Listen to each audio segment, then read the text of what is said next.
what we want to do is we want to try to involve our inmates once they get out of jail in treatment programs, and that's what the Stepping Up initiative is about getting our inmates, once they leave our jail, into a regular routine treatment process, whether that is counseling, seeing a physician, seeing a counselor. It's what hopefully is going to help them continue to be well mentally and not wind up back in the jail as far as committing crimes or being a problem to their family or to the community. So there's going to be a case manager, is that what they're called, to kind of be the go-between? Yes. Okay, and there isn't someone that does that already, he was telling me. Right now it's kind of just like you're released and then... That's right. Once they're out of jail, as far as the sheriff's department goes, there is no more contact with them unless we're called. So this would be an individual that is going to manage, hopefully, their wellness, for lack of better words, once they exit our facility. And do you know how many people are in your jail now that have a mental illness? I don't have the exact number.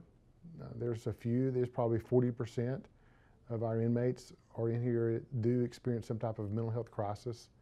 So I don't know that all of those, of course, will be getting out, but the ones that do get out, they will have, when I say they, the Stepping Up program, they will have their information and they'll be able to follow up with them, not only while they're in jail, they'll make contact with them while they're in jail, but once they leave jail, they certainly initially will try to recruit them to start getting the services that they provide.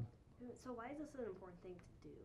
Well, you know, we have very few resources in the state of Alabama. We have very few resources in Morgan County to help individuals, your loved ones, your family members, your neighbors that are going through mental health crises.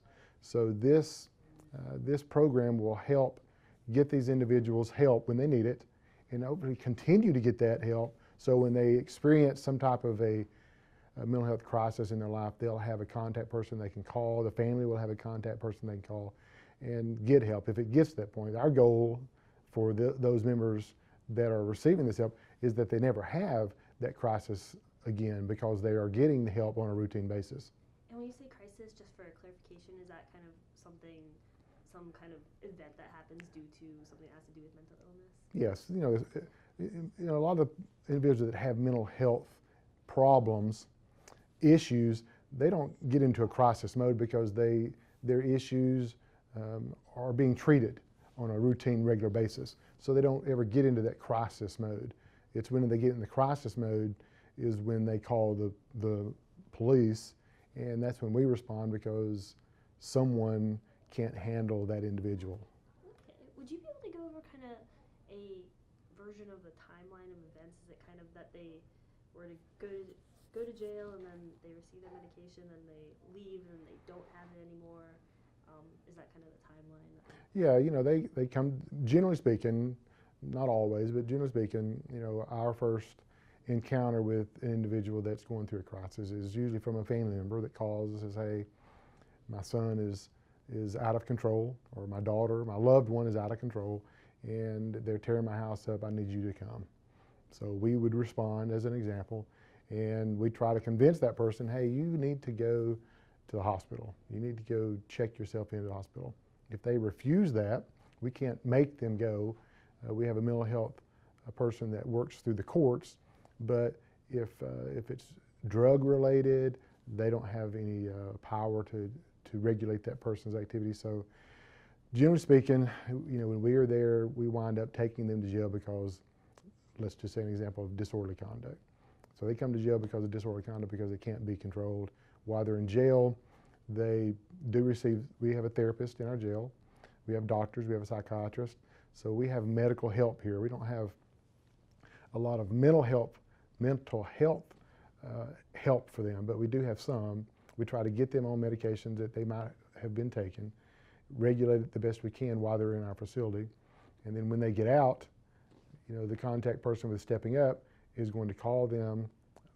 Well, they're going to make contact with them while they're in jail. Once they get out, they're going to make contact with them, call them, and hopefully continue what is started here with the recovery process, and when they get out of jail, they will be able to receive the help that they really do.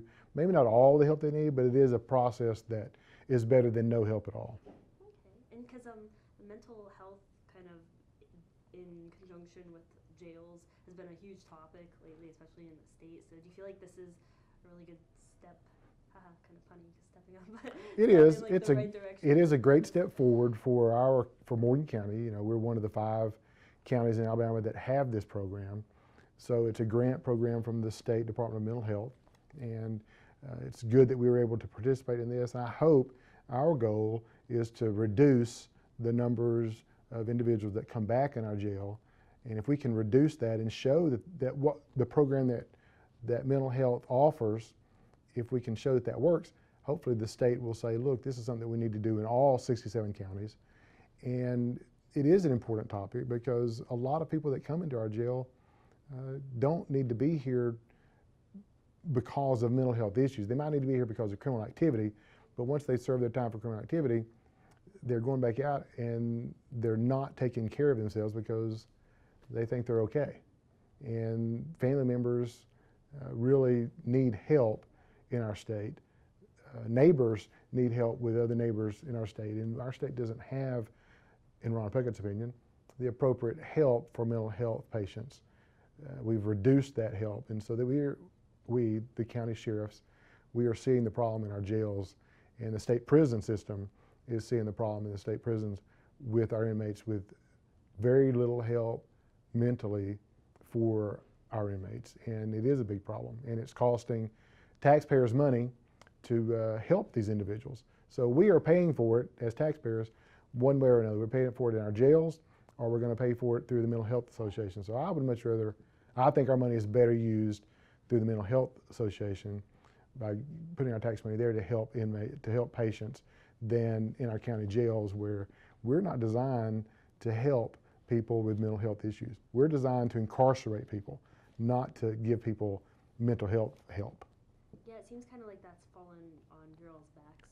It has. The way it seems. Yeah. Because unfortunately for our inmates that really need help, they don't really get the help they need out, because most of the time it costs money, and a lot of the inmates or their families don't have the money to get the professional help that they really need, and so they're dependent on other resources, and our state has very few of those. So it has really become a burden on any law enforcement agency. You don't have to have a jail, just be a police officer in the state and get called to some of the calls that we get called to deal with these individuals. And we are not equipped as law enforcement officers to effectively deal with a person that's going through a mental health crisis. They need trained professionals that know how to deal with these crises, and we in law enforcement are not. And so it's become a burden for us to try to do that, where we shouldn't have to be. That should not be one of our worries, dealing with mental health. We should be worried about dealing with criminals.